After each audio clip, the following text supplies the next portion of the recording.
Okay, are we live? I think we are. Hello, hello. Hello, world. How's it going? Howdy.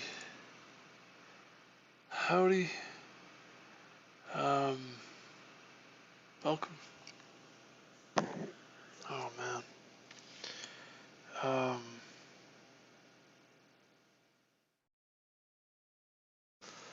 I have, I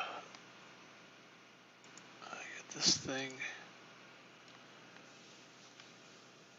I don't know, when I get kind of stressed, I tend to procrastinate and not sleep. Not really do, I mean, I could have, I could have done this 3 hours ago, 4 hours ago, and got a whole bunch more problems in. Maybe we'll get one, hopefully one. I just watched something really sad, and it just kind of struck me. I'm like on the verge of tears over here. Oh man. There's a lot of videos on YouTube you can find about Skid Row. People who are homeless and very sick, and they have some pretty tragic, difficult lives, I guess. I mean, extremely sad, extremely tragic, extremely difficult. And these folks, they don't find a way to handle it or to cope with it or to, I don't know, just live reasonably, I guess, something like that. And it's so sad. It is so sad.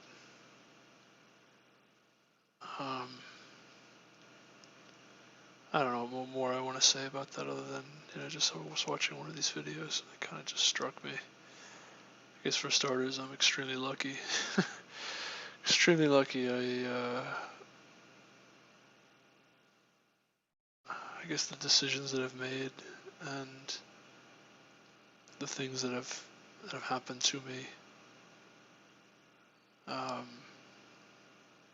by and large, obviously there's lots of pain, but it's nothing like that. What happened to some of these people, some of the stories, some of the situations, some of just, oh man, it's so sad when I think about it. It's very encouraging, though, to see someone who is afflicted, we'll say, and they kind of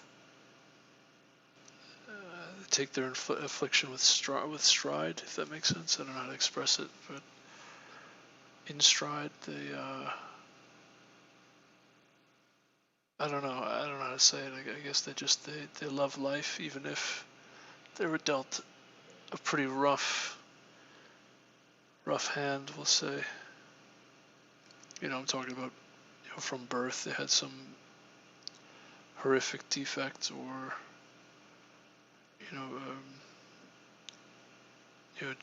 kind of disorder, or they were hurt as a child, deeply hurt for one reason or another. I see a lot of that on the internet. You see a lot of these stories. They're so sad. Anyway, but what I like to see is people who are like, they seem like they were so deeply wounded, but they're happier than I am. And I appreciate that whenever I see that. That's something that always warms my heart. Anyway, let's take a look at this problem. And see if we could solve it in a few minutes. See how long it takes. Hopefully it doesn't take too much time. Just the medium problems for now. Excuse me. I got 1,000 of them, so we gotta keep us busy for a while. Yeah, we said count Univalue subtrees. That's the one we're gonna go for today.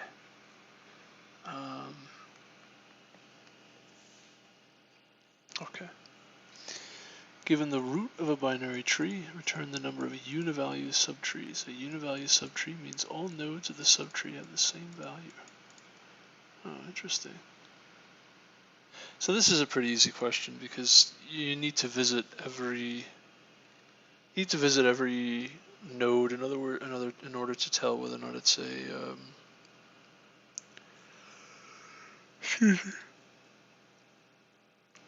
if you want to know if a subtree is a Univalue subtree, you've got to visit every node.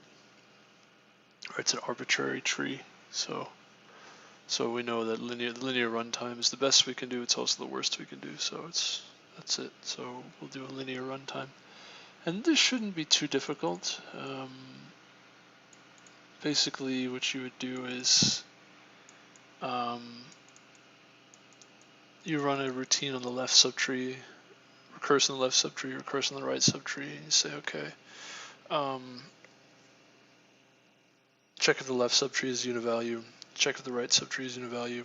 If they're both Univalue, check this node, check the head node, and if the head node matches, if they're both Univalue and the head node matches the left subtree and the right subtree's value, then the whole tree is a Univalue tree. And the tricky thing about this question is that you want to both check for the Univalue property and also check, count how many of these subtrees are Univalue subtrees. Obviously the Univalue subtree property is relatively easy to check for any given node.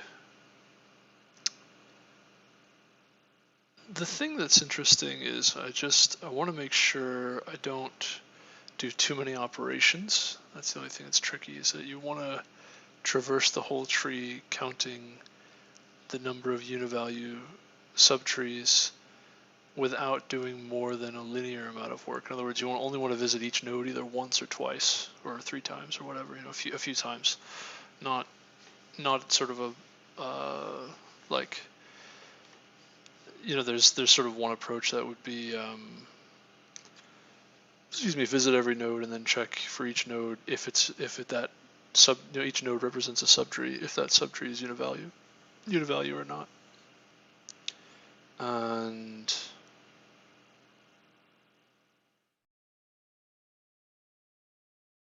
it's not obvious.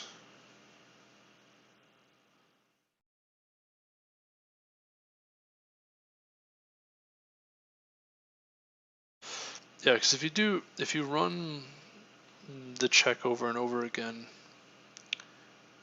you run sort of the risk of, actually, there is a way to do this. That's not too bad. First, take every node, and you can do this you can do this in 2 pieces, and it's not too bad. One approach would be run that Univalue routine on every node, and then all the nodes that are the root of a Univalue subtree, put those into a hash map, hash set. And what you would say is, the way it's going to work is that when you run on the left subtree and you run on the right subtree, if they are both, if you find that the head node is the root node of a Univalue subtree, so the left subtree is Univalue, right subtree is Univalue, and the value in the left subtree's head and the right subtree's head and the roots, left subtree's head, right subtree's head, and the root, all of those values are the same, then you're actually going to remove those 2 nodes, the left and the right, from this set of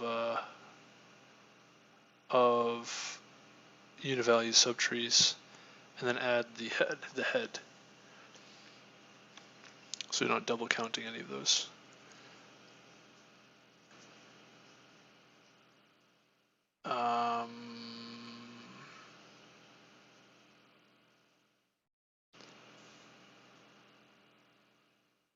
Actually, in that case, you could just keep a count, and just decrement the counter. Actually, in that case, you don't even need to use a hash map. What I was thinking about doing was using a hash map and then saving. I wanted to use a hash map, but a hash set works. But actually, I don't even need a hash set. But you basically would just save which nodes are the heads of Univalue subtrees, and then you would loop through the whole tree again, recurse through the whole tree again, and then just count all of those nodes. But you don't even have to do that. You could actually just do what I just described, which is kind of interesting. So let's see if we can run that routine.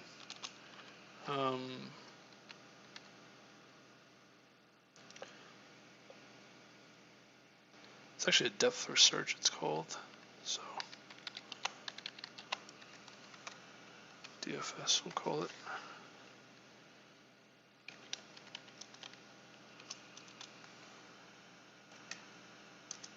Did that wrong. Have this subroutine DFS.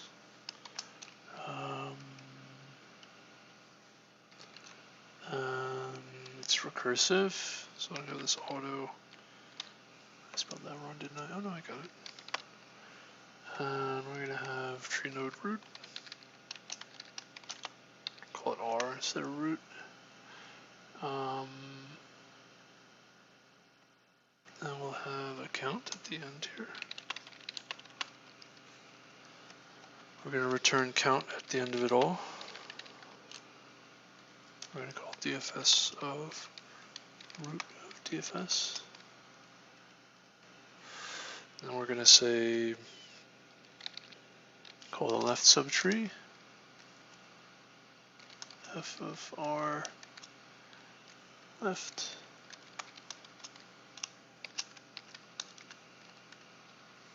On the right side. And what we're going to do is, it's going to be Boolean. Oh no, how does it work? Yeah, it's a Boolean. And we'll say bool left, bool right.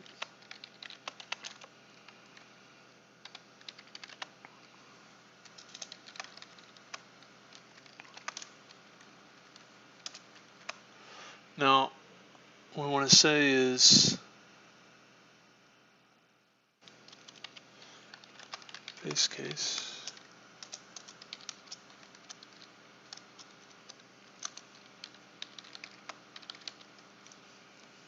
Return true if there's no, the leaves return true.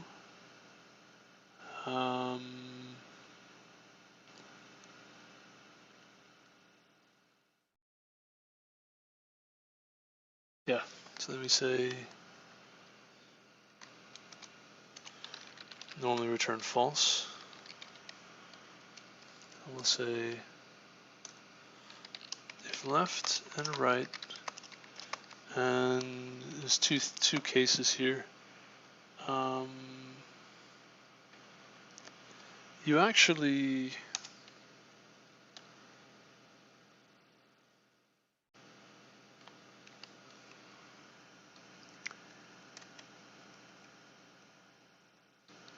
you want to check the, yeah, do it this way. You want to check that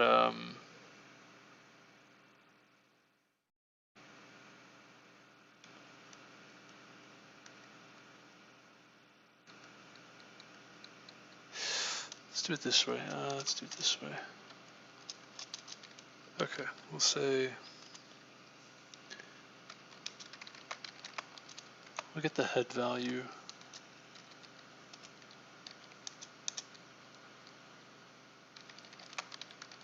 It's going to be left and R left value equals val, or V we'll call it. Just thinking how I want to do this. You can even do left and equals and right and equals. That's maybe better. Is it double ampersand? I don't know.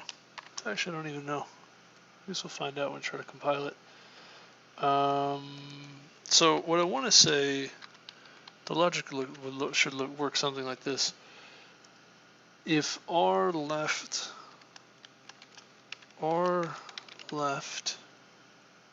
if it doesn't exist, if not, or R left, or R left value equals V.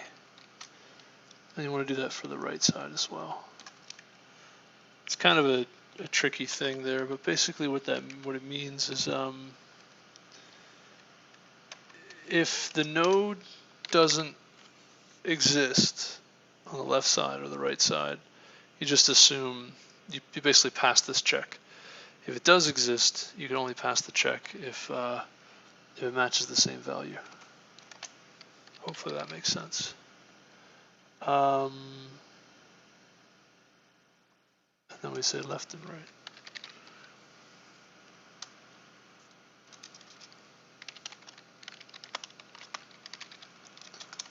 Left and right. Then we're going to say count minus equals 2. Count plus equals 1. No, oh, wait a second.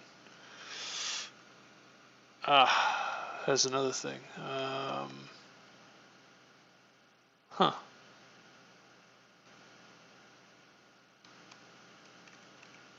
We don't subtract 1 for one of these.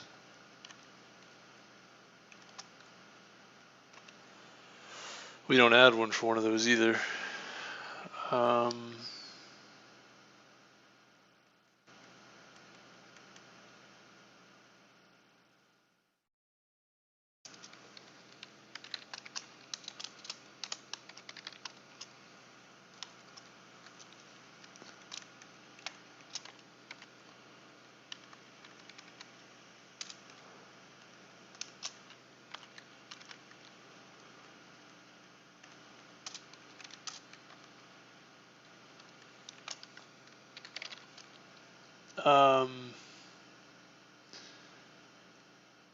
You want to convert this to a Boolean first, really?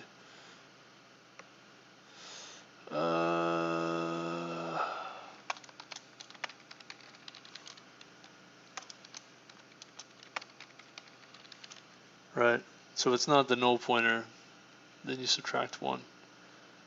Left and right, yeah, that's how that works. Kind of interesting. And then you add 1 to the count. And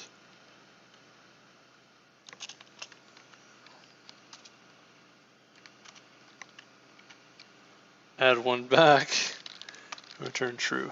I realize it's pretty funky what's going on there, but it basically means there's a left side and a right side, and you're checking to see the left side and the right side both have to be Univalue in order for this to be Univalue as well.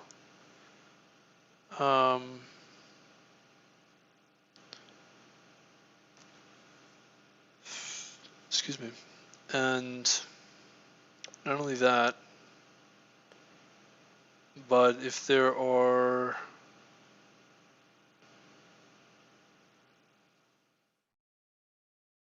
it depends on how many children you have.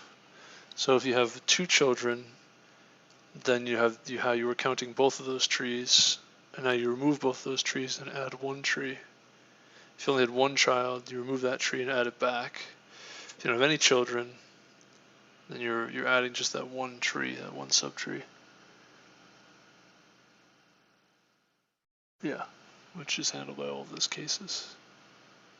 And then obviously if the node you're looking at, the left subtree and the right subtree, if they're not Univalue, you just return false. You don't increment the count or anything. Don't do anything. So, yeah, I think that's it, actually. I think that's solves the problem. I'll give that a shot. This took me quite a few minutes, but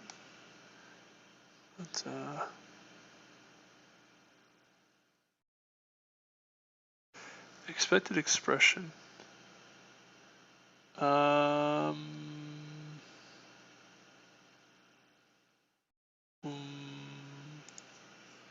can call this L instead of R also. I don't know.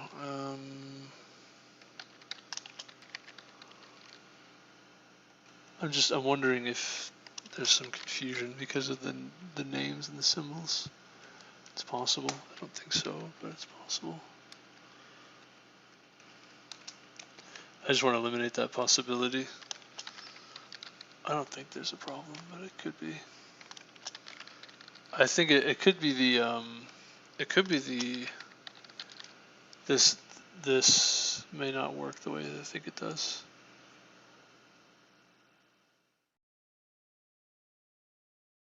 No, it doesn't. Okay. Let's see what if we do this. Because it's not an. I want to use an and. I don't want to use a bitwise and. If that makes sense. I actually don't know what happens if you use a bitwise and with the simple Boolean values. Simple Boolean values. I don't think it matters.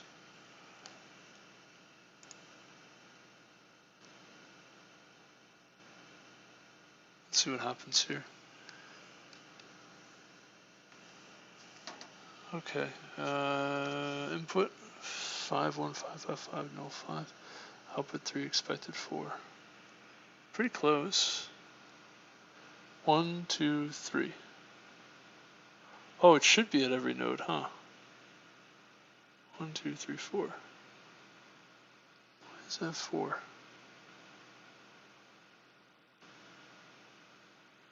Why? Oh. Oh, so we're not excluding these. Huh. Well, in that case, I guess you don't need that then. Am I crazy? Am I crazy? Is that it? Is that all you need? Let's try each of these test cases.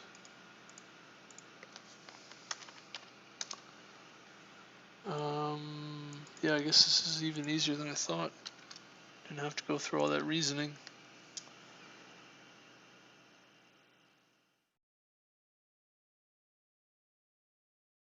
And we can do this too. Interesting.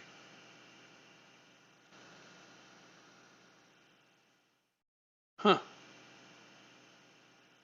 Yeah, so we could have just used and equals here, by the way, which is what I wanted to use before, but I noticed it didn't quite make sense. Now the question is, does this even matter then? I think this is still correct to do it, right? Use these. Okay, because you can't check for the value without bypassing this check. So I think we just go for it. I'm nervous to do that. Oh, got him. 0 milliseconds, 100%, faster than 100%, less memory. We use, because we're using recursion, there's a stack involved, so there is some, what do they call that?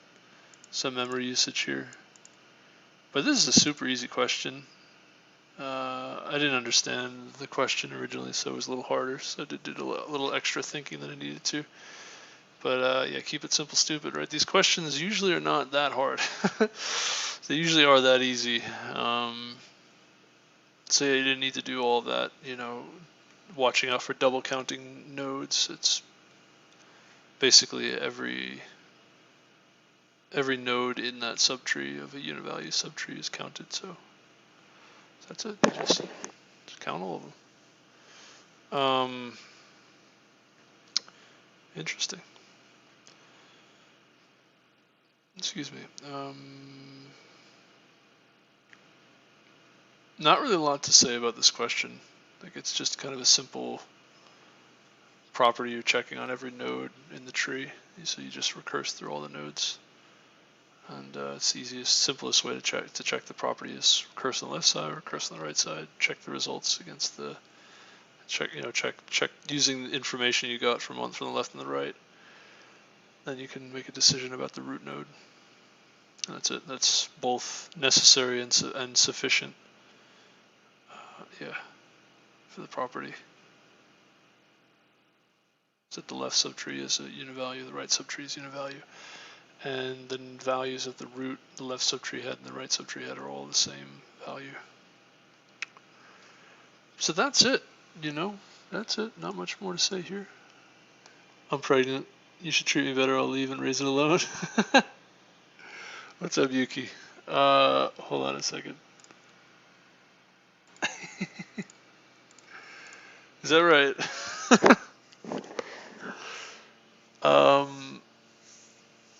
I should maybe apologize because I've noticed that you come by and say hello, and I appreciate it.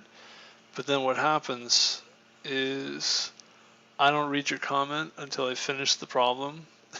And then I feel bad because I was like, oh, I could have said hi.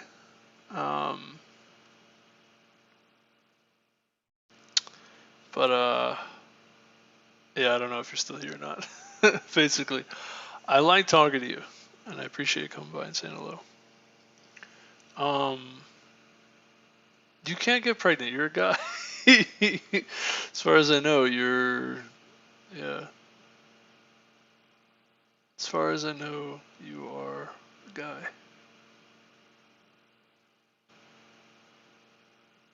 And forgive me if I've mistaken you for somebody else. I'm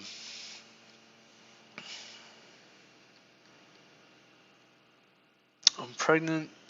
Treat me better. I'll leave and raise it alone.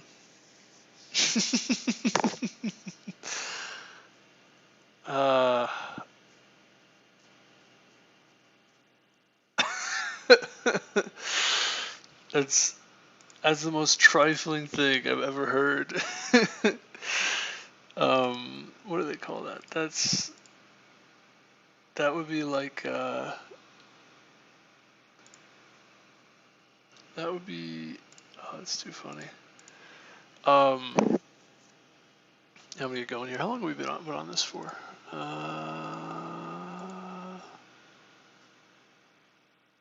Hold on, I got 30 minutes so far. Yeah, it took a while. That took a while.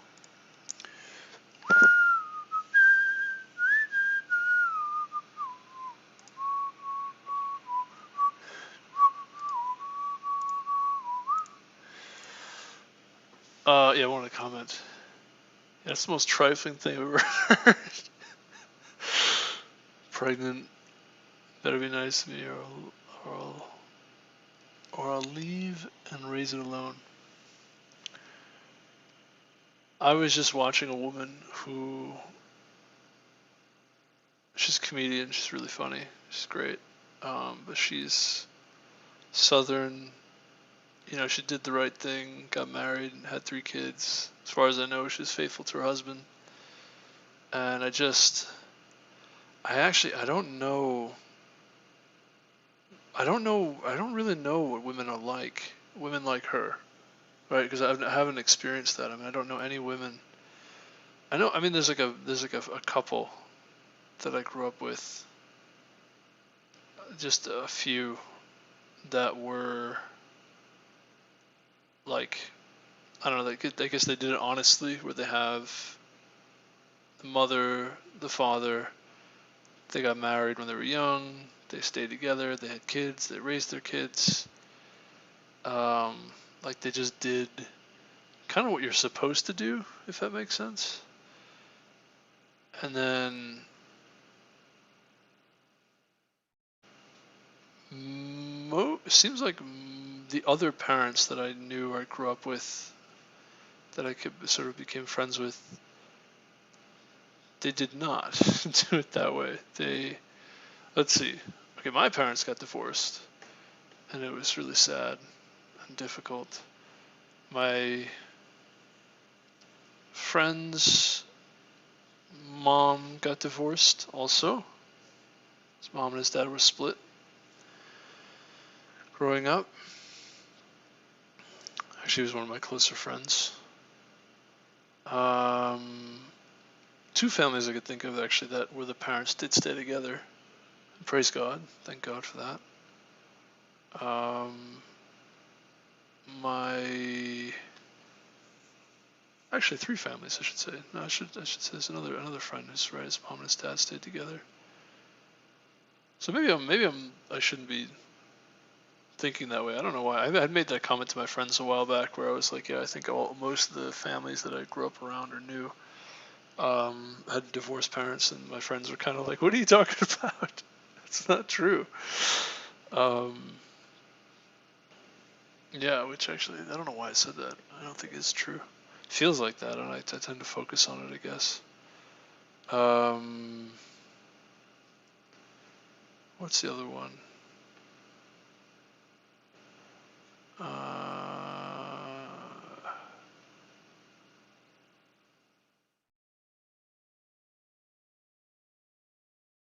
Just thinking. Yeah, it's three families we can think of where the parents stayed together. And my parents got divorced. My friend's parents got divorced. Why does it feel like... Oh yeah, another friend of mine got divorced. Yeah. Three families I can think of also that got divorced. Off the top of my head.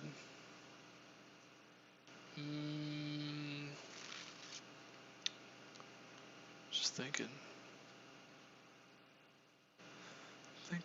Thinking.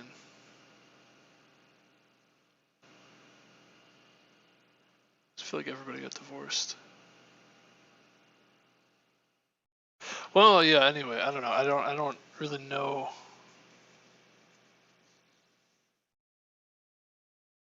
Maybe I'm wrong. Maybe I should be saying that. Maybe I shouldn't be saying that.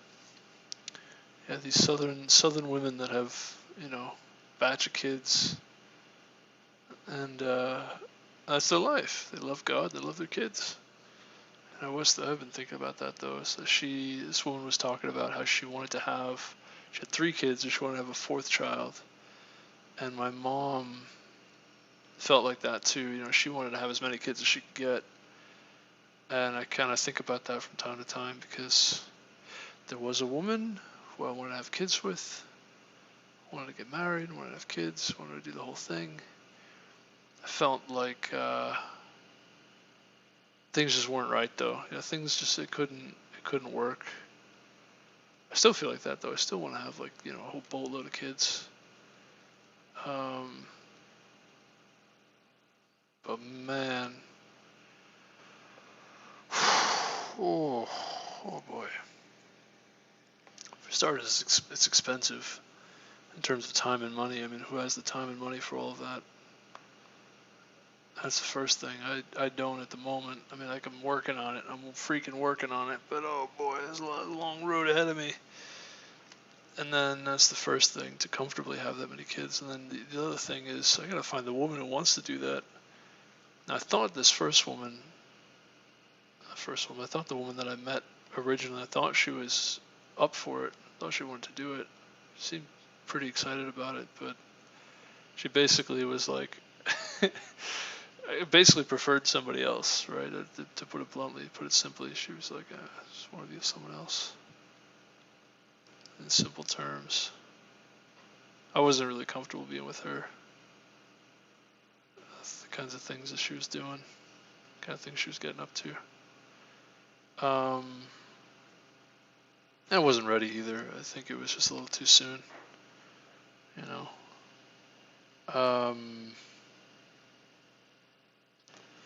But yeah, too soon for me. It's just the way things turned out in my life, how things happened. It's tough, man. It's tough, man. I don't know. I praise God, thank God. My life is so good. It's just, and I have tried to destroy it pretty much. Some of the things I did almost destroyed my life, but no, so I've been thinking about that. Yeah, this woman that wanted to have a whole boatload of kids, and they're I got a lot of work to do. I gotta figure it out, but yeah, eventually I'm gonna look for a woman and have a truckload of kids. So interesting there, Yuki, that you brought that up, because have been thinking about that. But yes. Pregnant, treat me better, or I'll leave you and raise it alone. Oh, no kidding.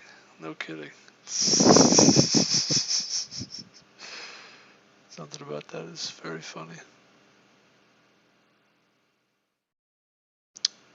Got into a fight with my pregnant girlfriend, and she said she'll leave me.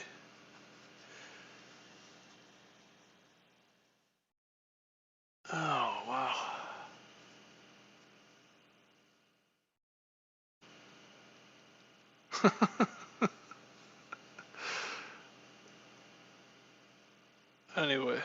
Anyway.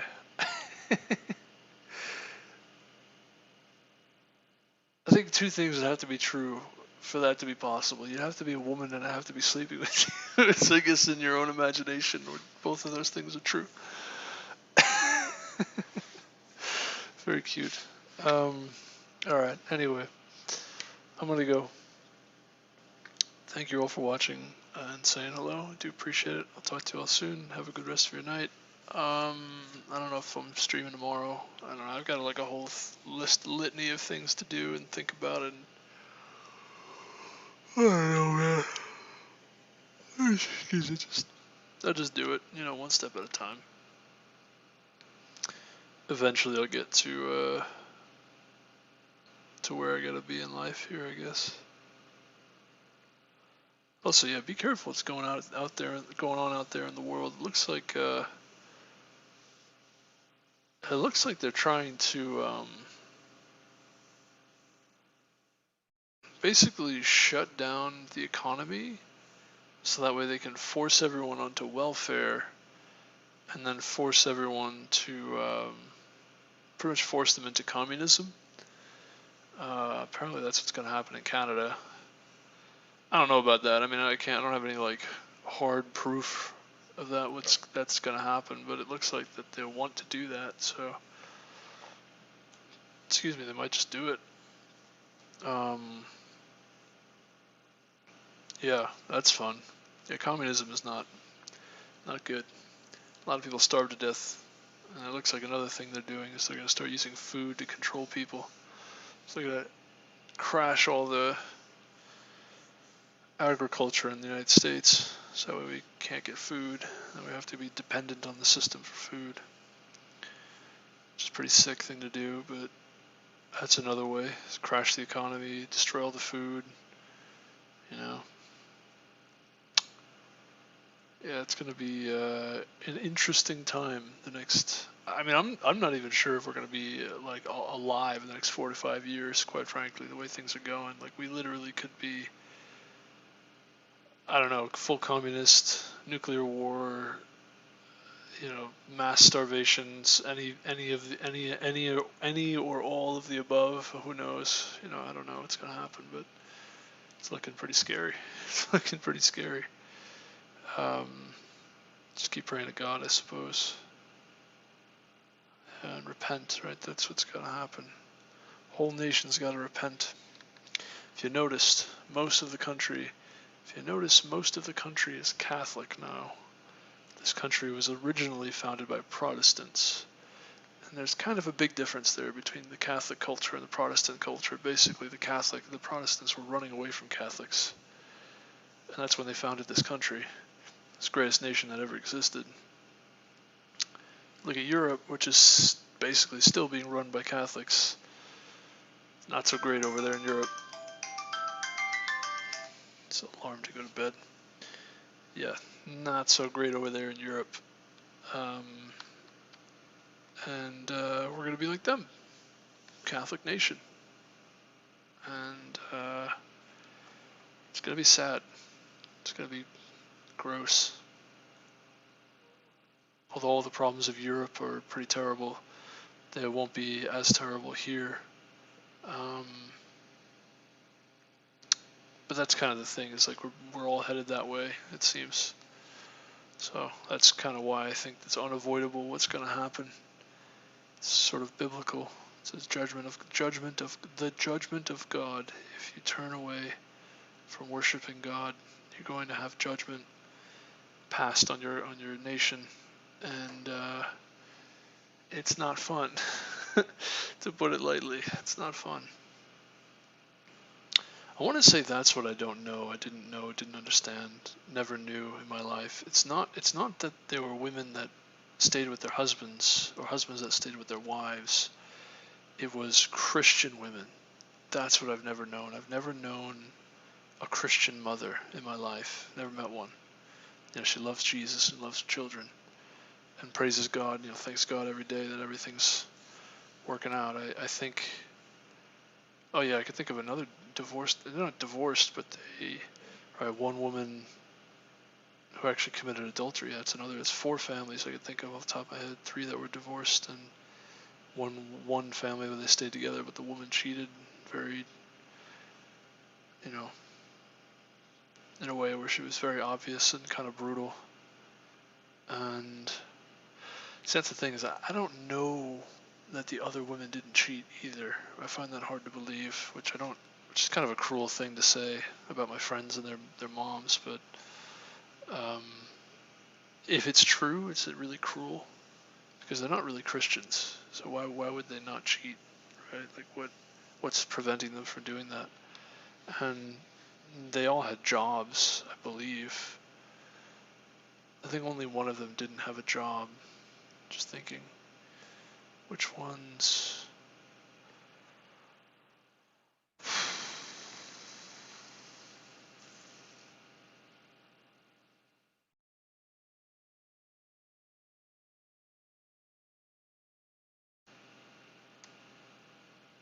One, two, three. So there's three I could think of that stayed together. I think 2 of them were housewives, so maybe they didn't cheat. I don't know. But the ones that had jobs, it's like very likely that they cheated with someone at their job. And their husband either found out and stayed with her, or never found out. Which is very sad.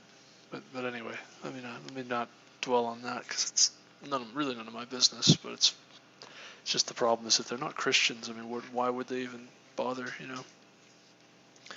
Why would they make it a point to stay together? All right, there's no real reason beyond they don't want to hurt their husband, but the temptation's extremely strong if you're not trying to prevent it or stay away from it, or what have you. Too strong. In my experience, it's pretty much impossible unless you're fighting tooth and nail to fight temptation. Anyway, I'm gonna go.